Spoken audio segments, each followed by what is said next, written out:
أعوذ بالله من الشيطان الرجيم بسم الله الرحمن الرحيم من أجل ذلك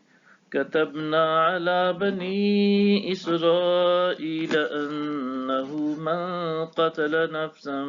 بغير نفس أو فساد في الأرض فكأنما قتل الناس جميعا ومن أحياها فكأنما أحيا الناس جميعا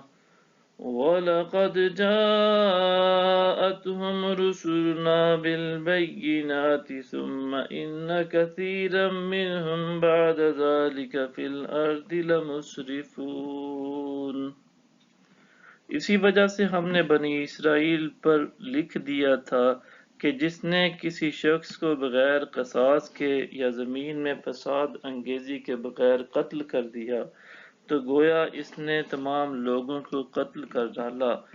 اور جس نے اسے زندہ رکھا گویا اس نے تمام لوگوں کو زندہ رکھا، اور بے شک ان کے پاس ہمارے رسول واضح نشانیاں لے کر آئے، پھر اس کے بعد ان میں سے اکثر لوگ یقیناً زمین میں حد سے تجاوز کرنے والے ہیں۔ انما جزاء الذين يحاربون الله ورسوله ويسعون في الارض فسادا ان يقتلوا او يصلبوا أو تقطع أيديهم وأرجلهم من خلاف أو ينفوا من الأرض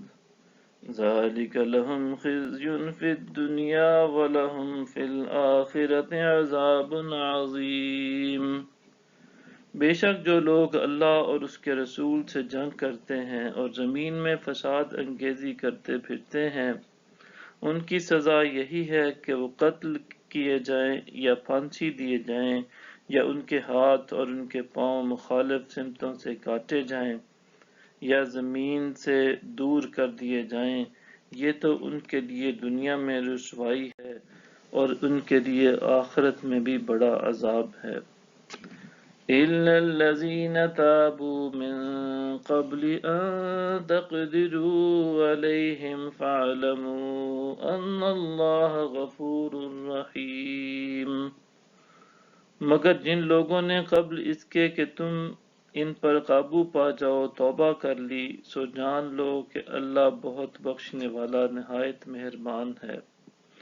یا ایہا الذین آمنوا اتقوا اللہ وابتغوا الیہ الوسیلۃ وجاہدوا فی سبیلہ لعلکم تفلحون۔